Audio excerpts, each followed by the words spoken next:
Lunes 14 de febrero, lección número 8, Jesús, el mediador del nuevo pacto.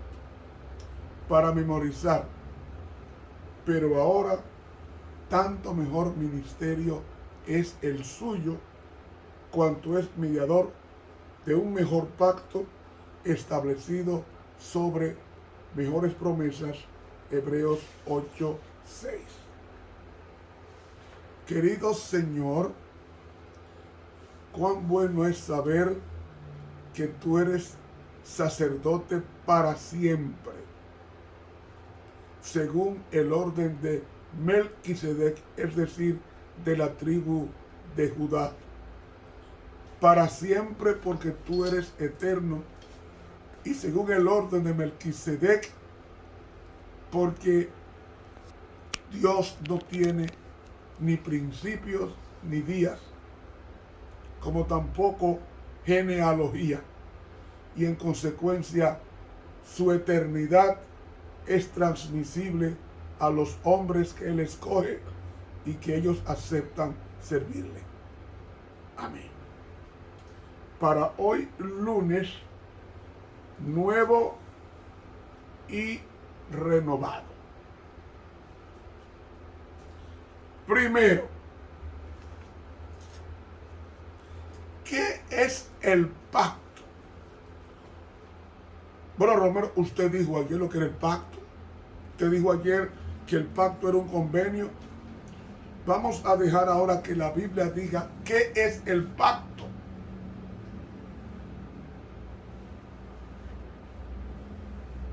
Deuteronomio capítulo 4, versículo 13.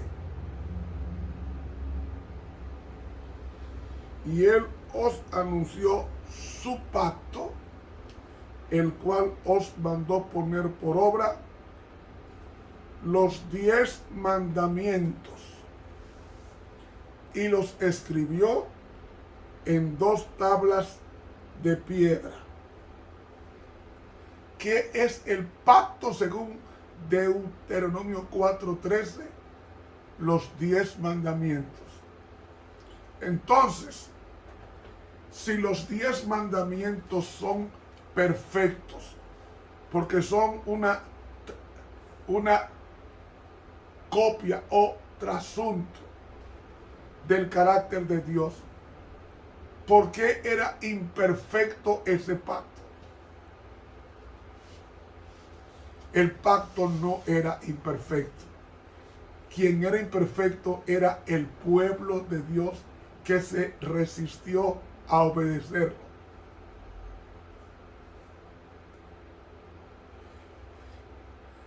Yo hago una pregunta. ¿El cuchillo es malo? No. Ninguna cosa creada, ningún artículo creado es malo. Ni siquiera la bomba atómica es mala. ¿Cómo? ¿Pero eso mata? Sí. La bomba atómica es como el cuchillo. Es buena y mala. Depende quién la use. Hay varias plantas en el mundo hechas de energía nuclear, igual que las bombas, pero usan la nuclearización ¿para qué? Para hacer plantas que produzcan energía eléctrica y alumbre una ciudad. Ve que no es mala, sino que lo que es malo es el uso.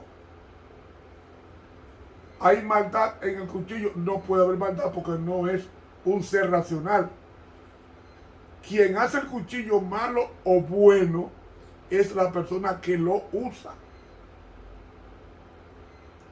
El cuchillo sirve para pelar papa, manzana, tubérculos, frutas, pero también sirve para matar. Entonces, la maldad no está en el cuchillo ni en la bomba atómica. El mundo tiene más de 3.000 bombas atómicas y ninguna ha explotado, exceptuando las dos de Japón en 1945. ¿Y quién las hizo explotar? El hombre. Y el hombre es malo por naturaleza.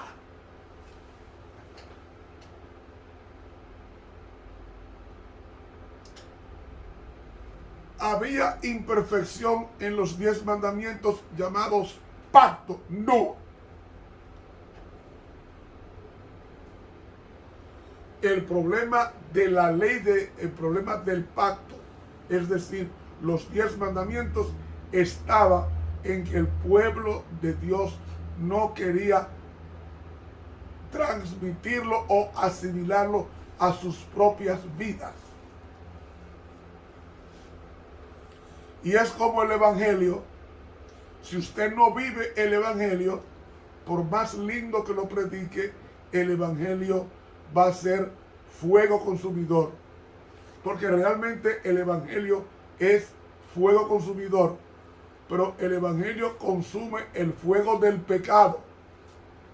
Pero si el pecador se resiste a obedecer o aferrarse al pecado, entonces la ley de Dios como fuego consumidor destruye al pecado y al pecador.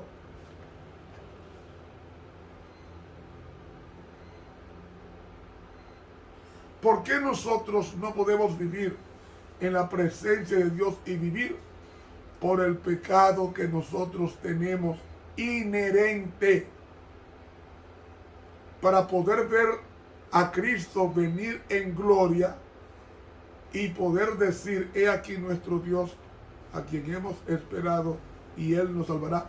Tiene que haber una transformación de nuestras mentes y cuerpos para poder entonces soportar su presencia, porque Dios es fuego consumidor.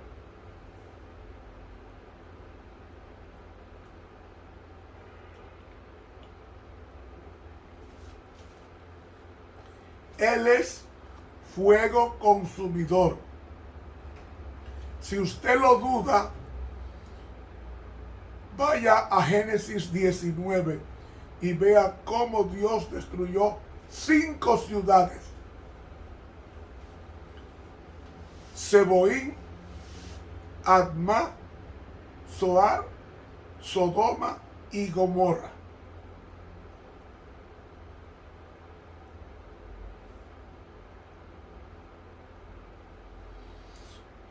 Y fue tan grande el fuego que donde estaban las ciudades Sodoma y Gomorra,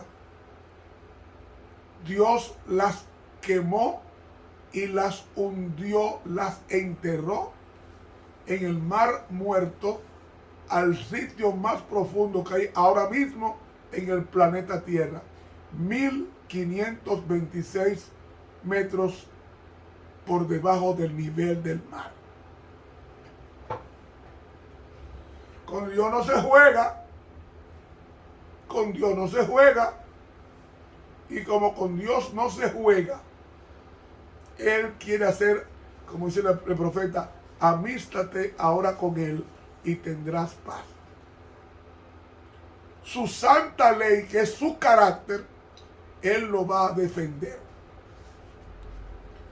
Y todo aquel que no se resista a recibir la impronta, es decir, el carácter de Cristo, que es su santa ley, en la obediencia a ella, la persona que no se resista será transformada a imagen y semejanza de Dios, como Adán antes de caer. Antes de caer.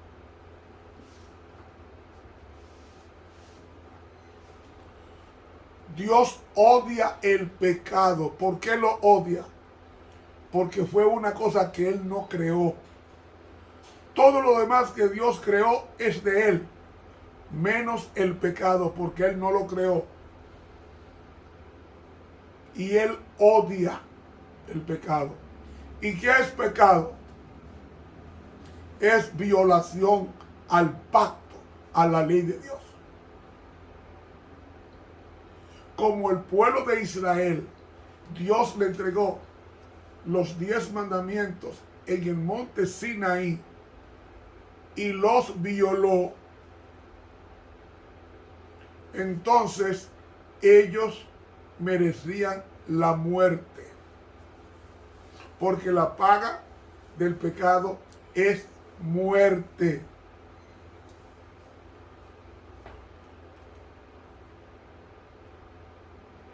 Por eso es que se necesita una ley nueva, no nueva en el sentido de destruir una para hacer otra, no, sino nueva en el sentido de renovada. Renovada. Es decir, la misma ley, pero ahora colocada en otro sitio. Y esa es la que nosotros vamos a leer en el libro de Jeremías, el capítulo 31 y los versículos 31 al 34. Oiga cómo dice la palabra de Dios. He aquí que vienen días, dice Jehová, en los cuales haré nuevo pacto con la casa de Jacob y con la casa de Judá. ¿Qué nuevo pacto? La traducción correcta debe ser renovado, que es el adjetivo Hadash. Y Hadash no es nuevo de algo que no existió, sino nuevo de algo que existió en el sentido de renovado.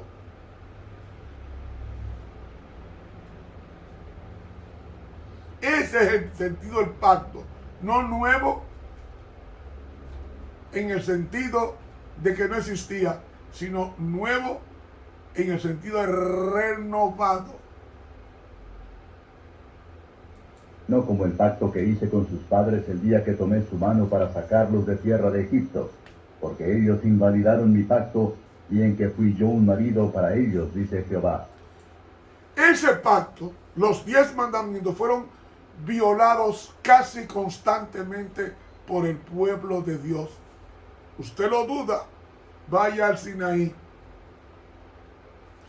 10 rebeliones hubo en el desierto a la ley. Y el peor de todos fue que cometieron el pecado imperdonable.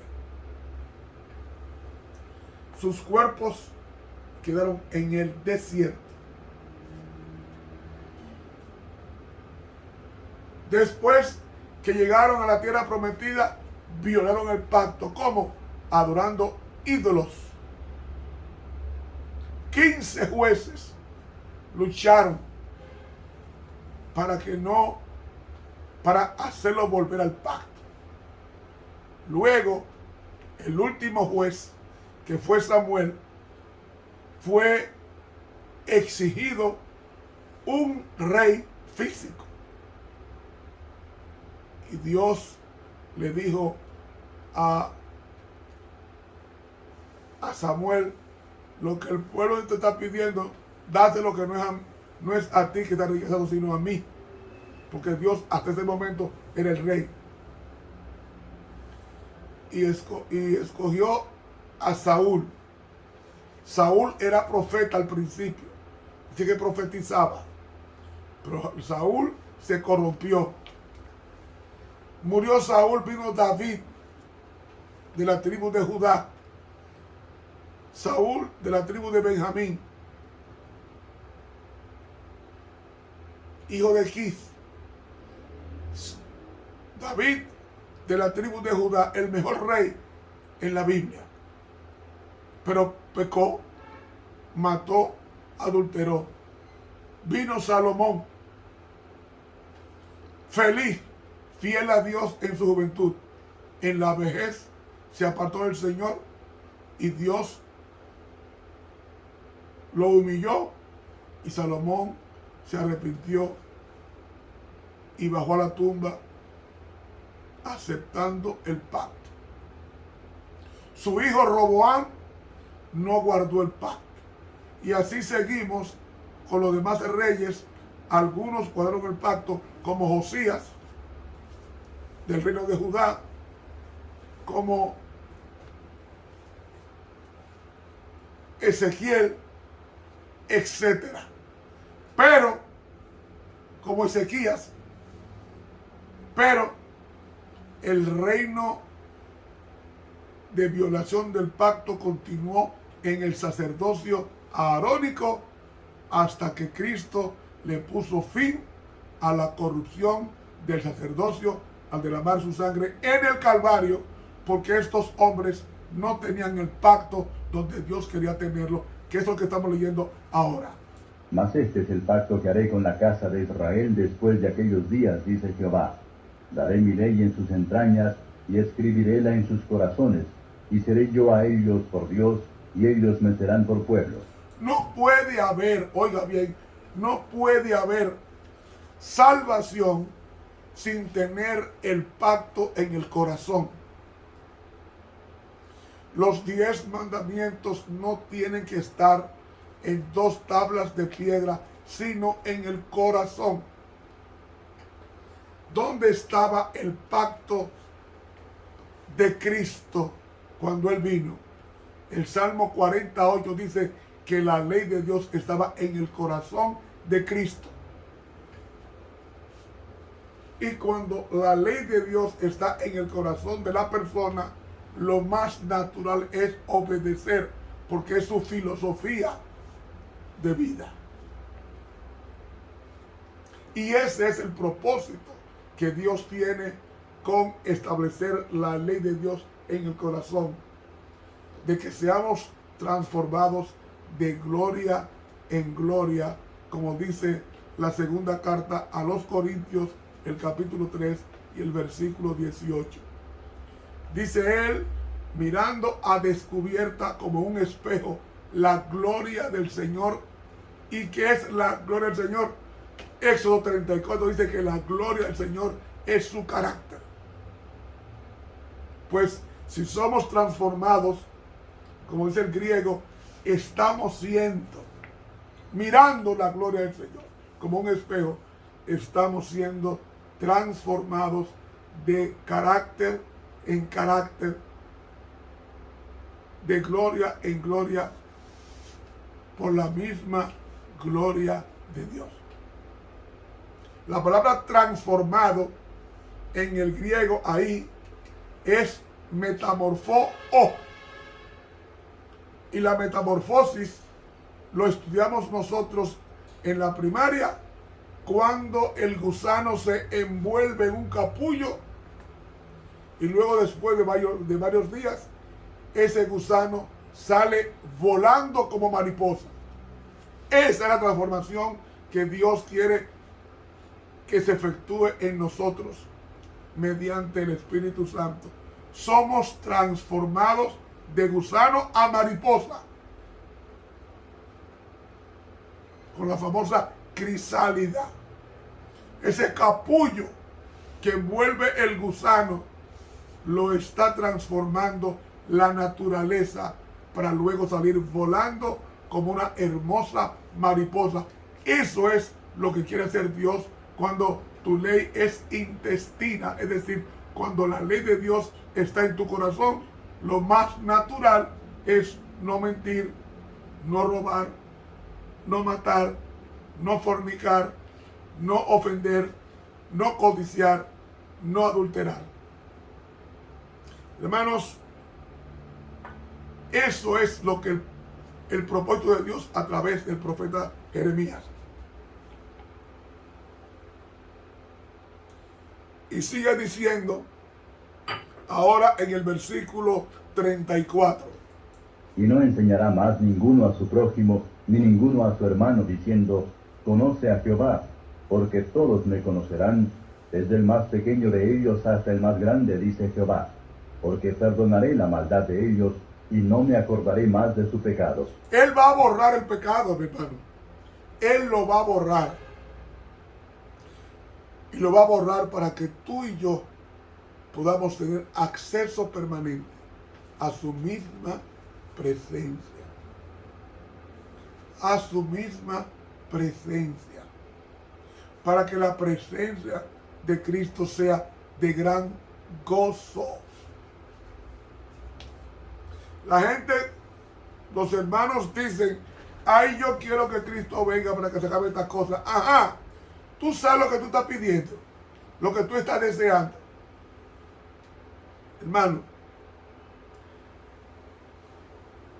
para poder ver a Cristo venir en gloria, se necesita una preparación de permitir que el Espíritu Santo registre su santa ley en el corazón del creyente. Mire, en Mateo 24 dice que Cristo viene con la gloria del Padre y de los ángeles. ¿Sabe qué significa eso? Es una luz tan refulgente que los impíos, según Apocalipsis 6, dice, a las piedras caigan sobre nosotros. ¿Qué pasó ahí? Los va a enloquecer, que van a hablar con cosas inanimadas como las piedras. Se van a desquiciar. Y cuando ven esa refulgencia divina, como el ojo que los mira y los acusa en su transgresión y perversión, ellos van a desear que se lo coma la tierra, que ver al que viene en las nubes de los cielos. Ese día va a ser un día terrible, terrible. Y Sofonías dice, allí gritará el valiente. Si usted no está preparado para ese día, no lo pida, porque todo ojo le verá, incluyendo los que le traspasaron. Dice Apocalipsis 1:7. Y dice Pablo en Hebreos, terrible cosa es caer en manos del Dios vivo. Usted sabe lo que es la segunda venida de Cristo. Los ríos van a dejar de correr. La tierra se va a sacudir como un borracho. Los ángeles van a dividirse el trabajo a buscar a los siervos de Dios. ¿Y por qué los hijos de Dios preparados van a soportar esa refulgencia? Porque habrán sido transformados para contemplar al Rey en su hermosura. La gente juega, los hermanos juegan con su salvación. No es así. No es así.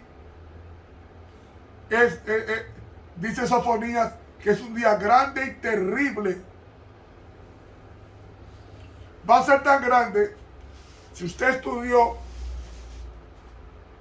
medicina, sabe que cuando una persona recibe un susto muy fuerte, como va a pasar, que no va a ser un susto, sino un terror, ver a Cristo venir en gloria y no tener preparación, eso, ¿qué va a hacer? Los esfínteres, que son los anillos que hay en diferentes partes del cuerpo, por ejemplo, en la vejiga, en el ano, están formados de anillos llamados esfínteres. Cuando hay un susto muy grande, la gente tiende a liberar los esfínteres y salen las heces fecales y la orina. Pues cuando Cristo venga, eso es lo que va a pasar con los impíos. Se van a evacuar en sus ropas y se van a orinar por el espanto de ver a Cristo viniendo en gloria. Cosa que no va a pasar con los que estén sellados por Dios, porque los hijos de Dios no serán avergonzados. Y hay que pensar en eso. Hay que pensar en eso. El cielo no es una fila de gente que tú empujas para que se meta un grupo gratis. No. El cielo es un lugar preparado para personas preparadas. ¿Y cuáles son las personas preparadas? Las que están recibiendo el pacto nuevo. ¿Cuál es el pacto nuevo? La ley de Dios escrita en el corazón con la sangre de Cristo. no con la sangre de machos cabríos, no con la sangre de Aarón o de Moisés, con la sangre preciosa de Jesucristo. ¿Usted está entendiendo? Por eso es que Jesús, el Señor está pidiendo a la iglesia que le acepte. Acepte su nuevo pacto, el negocio. Tú me das tu corazón sucio y yo te daré un corazón limpio. Limpio con mi sangre, para que mi corazón, para que tu corazón sea el receptáculo o el asiento donde yo coloque mi santa ley, que es el pacto que menciona Deuteronomio 4:13. Si la ley fue clavada en la cruz, entonces no hay pecadores, porque el pecado es transgresión de la ley. Y Cristo viene a salvar a los pecadores transgresores de la ley mediante el pacto aceptado por ellos, que es su palabra. Yo pregunto, si Cristo tenía en su corazón la ley de Dios, según el Salmo 40, ¿creen ustedes que Cristo nos va a enseñar otra ley? Si Cristo tenía en su corazón la santa ley de Dios, ¿qué va a pasar con la persona que acepta a Cristo? Va a aceptar a Cristo con su ley, porque no son divorciantes, no son repelentes, son comunicantes. Cristo, como dice el libro Comentario Bíblico Tomo 5, página 1105, Cristo es la encarnación de la ley. Y cuando Él venga, vendrá con su santa ley en su mano y juzgará al hombre y a los humanos con justicia. Porque terrible cosa es caer en manos del Dios vivo. Que Dios nos bendiga. Que Él nos ayude a aceptar ese nuevo pacto. El nuevo pacto es su santa ley escrita con su sangre en nuestros corazones. Que Dios nos bendiga. Te habló el profesor Ramón Romero.